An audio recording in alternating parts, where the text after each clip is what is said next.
I think in general, we're starting to see a mind shift. The media is starting to cover it more. We're starting to see more publications focus on it. And they're understanding that, people traditionally think about nutrition and fitness, but sleep is really the foundation for health. Like, if we focus everything in our sleep, everything else falls into place, right? So when we sleep well, it helps to manage and maintain weight loss. When we sleep well, it helps with concentration and focus and memory and learning. When we don't sleep well, like if we pull an all-nighter, it reduces learning capacity by 40%. So it's really correlated to everything. But the most important is that when we don't give ourselves enough time to sleep, or the quality of that sleep is compromised, that's where we see the onset of so many health conditions with people. Your blood pressure, heart disease, diabetes, all of those things are regulated by how well we sleep as well. So that's where we see the correlation between those. Welcome back to the Healthy Business Podcast. What if I told you that there was a direct connection between your having very good deep sleep, 6 to 8 hours of deep sleep, and the success of your business? That your business would run better if you slept better.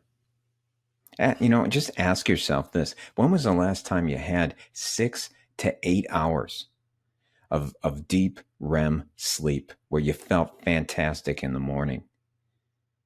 Believe it or not, it's possible to do that. Believe it or not, it's possible to have days and days of consistent sleep.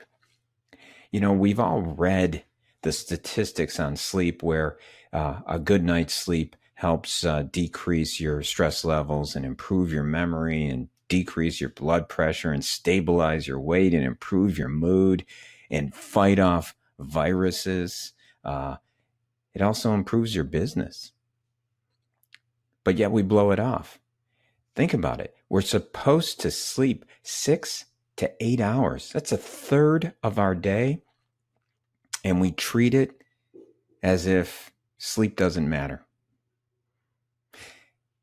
I have more clients right now that are stressed out with everything going on with COVID-19 and the recession and the uncertainty about the future that I brought on Soda Kuczkowski, the owner of Start With Sleep. She's a sleep specialist, and she can help you improve your sleep, which will improve everything else in your life, in your business, in your health.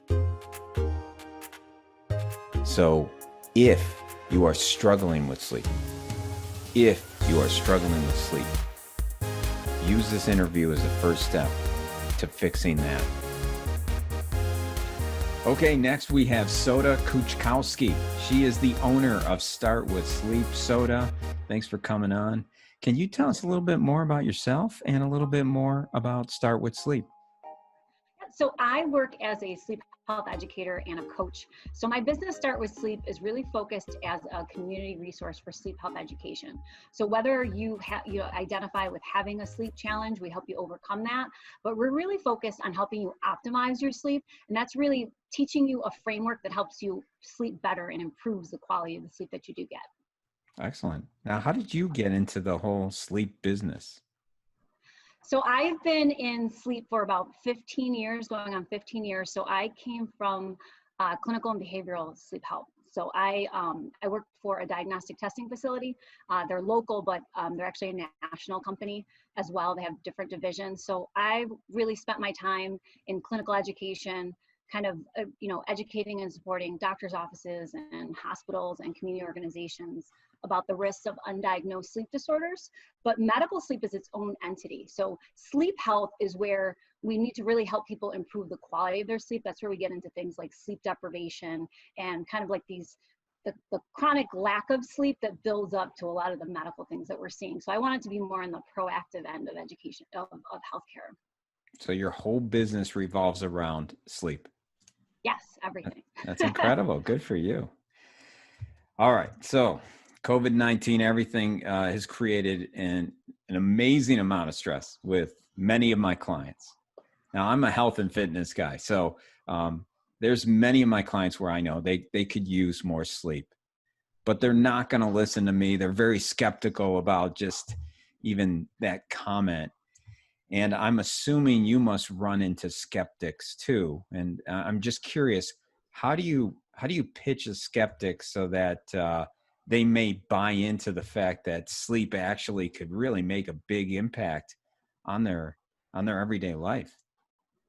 I think in general, we're starting to see a mind shift. You know, the media is starting to cover it more. We're starting to see more publications focus on it. And they're understanding that, you know, people traditionally think about nutrition and fitness, but sleep is really the foundation for health. Like, if we focus everything on our sleep, everything else falls into place, right? So we don't want to get less than the 7 to 9 hours per night. I tell people it's really about finding your individual need. It's on a spectrum of 6.5, to 9.5 hours. You don't want to sleep too little because we need it for physical, mental, and emotional health. We don't want to sleep too much because, whether you sleep short or you sleep long, there's kind of things that can happen on both ends. But when we sleep less than 6 hours, which 48% of Western New Yorkers actually do sleep less than 6 hours. And individuals who sleep, employees who sleep less than 7 hours per night, it actually costs the US economy $411 billion a year. Yikes. And when you don't sleep well, like, if you sleep only 5 hours or, poor sleep leading into like getting the flu shot, it renders when you talk about vaccines, it renders them almost ineffective. Wow. If you sleep less than 4 hours per night, you're 73% more likely to be obese. So, there's so many things that go into that. When we sleep less than 6 hours, we're talking about issues with judgment, impulsivity. You're more likely to consume, alcohol and drugs. So it's really correlated to everything. But the most important is that when we don't give ourselves enough time to sleep, or the quality of that sleep is compromised, that's where we see the onset of so many health conditions with people. Your blood pressure, heart disease, diabetes, all of those things are regulated by how well we sleep as well. So that's where we see the correlation between those. Very good. Now, when a client comes to you and wants to improve sleep, how do you define success, sleep success? When I work with clients initially, it's really more or less the first thing is really getting into what is their mindset around sleep, because we have a relationship with sleep, whether we're, cognizant of that or not, whether we recognize it. Most of the time when patients have issues or clients have issues with insomnia, it really has more to do with kind of like a history that's there. So when you were growing up, did you not have like a strict bedtime or a bedtime routine, so you've gotten into these loose habits or these behaviors or lifestyle choices that can lead to a lot of sleep issues? Or have you at one time or another gone through a transition in your life? Because sleep isn't perfect. People think, oh well, I have to get perfect sleep every night, and it's not about perfect sleep. It's really about when you don't sleep well, knowing what are the things you have to do to correct it within your behavior. So when it comes to working with clients, it's really more about assessing the relationship with it, seeing like what are their beliefs about it. Because if you have trouble sleeping, sometimes when you're going into the bedroom, you're actually having a physical response to that, right? So if you kind of correlate your bed with poor sleep, the minute you think about going to bed, you're starting to get tense about it, right? So we really want to roll back a lot of, those fears that you have about sleep, or kind of those things that you've built up in your mind, and really create a positive relationship with it. That's going to be the first thing. It's kind of acknowledging what are the things that are getting in the way. And then the next thing is, what are the goals around sleep, right? Because sleep to me is really about your daily energy levels. I can have clients that sleep, 7-8 hours per night, but during the day they're very sluggish, they have low energy. And when it comes to entrepreneurs or business owners, we want to have, we want to make the most of our day, right? The reason why people kind of put sleep on the back burner is because they're trying to maximize the hours that they have in their day. But if they maximize the energy, they're going to get so much more done. If they're well rested, they're going to be able to be creative, more focused, more efficient with their time. And then they're not going to have to be pulling all-nighters or staying up till 2 or 3 o'clock in the morning, because they're going to be able to do the most of what they can with the work hours that they allot for themselves. Thank you. So it sounds to me like there's a psychological component to it that you're working with. Yes. And it certainly sounds like that you must really get to know your clients too.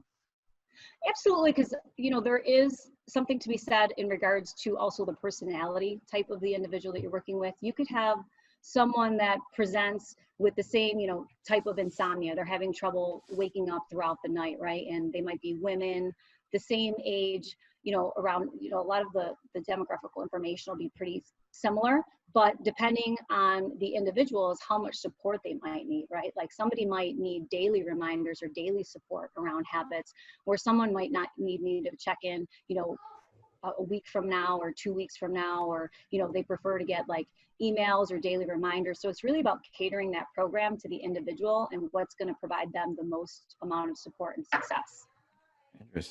Interesting. Thank you for that. I wanted to ask you this question, because this kind of drives me a little crazy. I spent a lot of time, especially at the beginning of the quarantine, watching the COVID-19 news. I don't watch it as much, but one thing that I noticed that was consistent was that, and even when I went onto the CDC website, in regards to preventing getting sick, they have an area where you can click on that, and the topics associated with that on the CDC website was explaining how the virus spreads, cleaning and disinfecting, social distancing, face masks, and protecting yourself. And nowhere in there was how to stay healthy to prevent COVID-19. And I certainly don't see anything like that in the news either. And I'm just curious, what do you think about that, and why do you think that is? Well, it was surprising to me that sleep wasn't, the main thing they were talking about, because it keeps our immune system running efficiently. Like it helps us ward off disease, but it also helps us recover from illness as well. But I think it's because our healthcare system is really built on being very reactive, where it's really based on treating symptoms. So it's not proactive in nature. It's one of the reasons that I decided, to kind of leave the medical sleep world, because I really wanted to be on the proactive end of it. And that really, I think, comes from putting education into practice. And it's really about empowering people through education, helping them understand what are the things that they can do in their daily choices that are going to have the most significant impact on their overall health and well-being. So I think that it's just that the system is based on a very reactive approach to healthcare. Excellent. So you decided to go proactive. I think that's I smart. did. I was great. like, in clinical medicine, it was always about the negative things that can happen, right? Like if we sleep less than 6 hours per night and you're over the age of 45, you're like 200% more likely to have like a heart attack or stroke. Where instead I wanted to tell people, well, if you sleep 7 to 8 hours per night, you're able to better, your reaction time is improved. When you go to the gym, you're able to manage and maintain your weight better. Like I wanted to be able to provide them all the positive benefits of sleep versus always talking about the negative effects of it. Excellent. That's fantastic. All right, do me a favor here. You're the sleep specialist. Let's kind of walk through your day. How do you maximize a perfect sleep day? I do the same thing for myself that I would do for my clients. I have a 6-year-old daughter, so being a role model is really important to me. And it's, the same kind of steps and framework that I put in place for my clients, which is really basing it on circadian health. So it's, what are the things that I can do for my individual circadian rhythm so that I can keep it regulated, and then I can maximize everything that I want to do throughout the day. So first thing in the morning when I wake up, it's that regulation of light. So it's taking in natural light first thing in the morning, whether that's going to a window or, opening the front door, because we're spending so much time indoors right now. It's really about kickstarting our circadian rhythm. So light first thing in the morning. How long do you need to stare at the light in the morning? It could be just a few moments, but generally, the recommendation is 10 to 15 minutes in the morning. If you're someone who it tends to be a really early riser and you're maybe up before the sun, that's where something like a light lamp would come in handy, because you want one that's like 10,000 lux that emulates, the spectrum of the sun. And you would only need to really place it in the corner of your room, because what we want to do is we want to be able to kickstart our day. So that light is really important. So if you're up before that natural light is out, you can use, different tools to help with that as well. Excellent. Then we want to also make sure we're taking in that natural light again at the noon hour. And that's also the perfect time to get in a little physical activity. So taking like a walk, that's important not only for regulating our circadian rhythm, but making sure that you're getting enough vitamin D. 50% of people are actually, have a deficiency in vitamin D, and the sunlight is the best source of it, right? Because it's a hormone that's produced when we're exposed to it. And it helps, not only regulating our sleep, but also helping stabilize our moods. Okay. So in the morning, you wake up, you get the natural light. What other things do you do in the morning, if anything? Well, then I go and I have a glass of room temperature water because that is going to help with your metabolism. You don't want cold water because you don't want to shock your system. And we lose about a liter of humidity through our breath when we sleep at night. So we tend to be dehydrated when we wake up in the morning. And most people aren't really aware of like the humidity levels in their home. So that's going to be the next thing, is really looking into the environment. So these are things, throughout the day, but also the night. Environment's really important. Humidity levels should be between 40 and 50%. Anything less than 40, we're getting into like that dry air that can cause a lot of like inflammation or like sneezing or, allergies. Anything above that, it's like airborne mold. And a lot of that goes into, if you snore at night as well. So environment is very important. Temperature, we just had a couple of record days of 90 degrees, but when we're sleeping at night, we really want it to be a cool environment. Generally the rule is between like 60 to 67 degrees. Obviously, if you have central air, that number is going to be a little bit higher, probably around the 70, 71 degrees. But we want to make sure that we're sleeping cool at night. And that's where things like, our pillow, our mattress, our sheets, the things that we wear on our person matter, because our core body temperature drops a degree or two when we sleep. And that helps us not only fall asleep, but maintain our sleep throughout the night. So temperature is super important as well.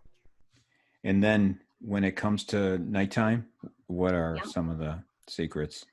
Well, again, it's all the things that we do throughout the day. The next thing would be really looking at our stress, and that's going to be something that we do throughout the day and then we carry into the night, because now everything is about mindfulness and meditation, right? And there's a series of like breathing exercises or yoga that you can do at night to kind of relax and unwind yourself.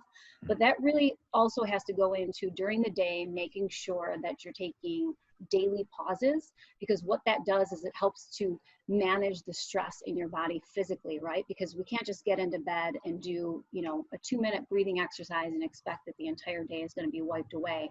So that's going to come from throughout the day, taking those daily pauses. We take about 25,000 breaths per day.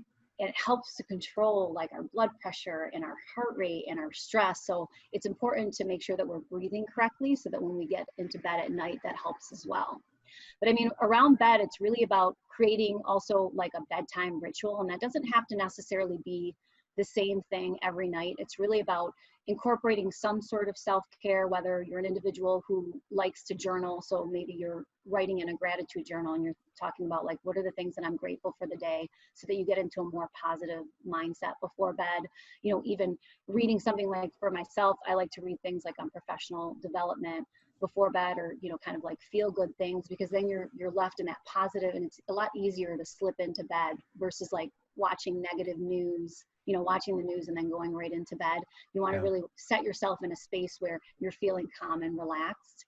So I think it's incorporating that self-care, being aware of, again, that temperature and that humidity and what you're doing, making sure that your environment is a clutter-free, dust-free place. I say, even if you don't clean any other area in your home, the bedroom should always be dust-free. The bed sheets should be washed weekly, because there's a lot of toxins and allergens in the air that we don't see, and that impairs our ability to breathe at night. And that's where we see that, they say like globally, the number is astronomical in terms of the people who have somewhat of sleep disordered breathing, because our breathing patterns are interrupted because we have so many indoor toxins. And right now we're spending so much time indoors. So the environment is a really important thing to look at. Sure. Yeah. Great. Thank you. And then what about screens? Just staring at screens too late. I've heard that that's not a good thing. How does that affect sleep? Yeah, so that goes into that regulation of light, natural light in the morning and at the noon hour. Something that I should note, because people don't often realize this, if you're getting that sunlight at the noon hour, don't wear sunglasses, because we actually want to be able to take that blue light in. But at night, that's where we want to avoid that blue light. So anything that emits, and TV screens aren't as bad. You can turn down, the brightness of a TV, and it's really more about the proximity of the devices that we use. So it's that smartphone use, right? You have that device just inches away from your face. So just looking at that for an hour can delay melatonin. And melatonin is that hormone that regulates our sleep. It's the thing that keeps us asleep throughout the night. So if you're, looking at your phone right before bed and then you're turning off the light, that could be the thing that's preventing you from, it takes like an hour to fall asleep, right? Healthy sleep should take us 10 to 15 minutes, or the thing that's waking us up at night, because our brain is actually very active when we sleep at night. And when we're exposed to that, it makes it a lot more difficult to regulate our sleep. Thank you. And are there any sleep apps that might be useful? There are several. There is one in particular that I recommend to individuals, just because when you're starting to learn about your sleep and wanting to really, again, optimize it, there's one called Sleep Alarm Cycle app. The reason that I like this particular piece of technology is that it gathers 5 days worth of data before it gives you any information. So it's based on an algorithm. So where you might look at like a Fitbit or an Apple Watch where you have one good day of sleep, one bad night of sleep, this one will actually develop like what your sleep patterns are. Adults sleep in average of 90-minute sleep cycles. So it's going to figure out what your sleep pattern is. And then what it also does is it serves as an alarm clock. So it'll actually wake you up at the appropriate time in your sleep cycle. Because one of the most important things to feeling like refreshed and energized when you wake up in the morning is to wake up during the right part of your cycle. Excellent. Thank you. How do you price? Do you have a service that you price in a way where you can give them an opportunity to experience it, and then hopefully they get the results quickly enough that they want to keep coming back? Well, I mean, the one thing with me is that I don't necessarily want clients to come back. I want to fix them, and then they pass on the good news or the experience to someone else, because it's really about, for me, it's all about that education. So I build a framework where it is very cost effective. We accept wellness cards here for our yoga classes, and then we accept like the FSA, HSA for like the insurances for them to purchase products in our shop. Do you sell something that can help them almost immediately improve their sleep so that they can become a little bit more convinced that it actually does work and help? Yeah, absolutely. So our mission is to create healthy habits, not restrictions. So to go along with that, I created what's called the Sleep Better Tonight box. So we have, 3 proprietary products. The first is a magnesium topical spray.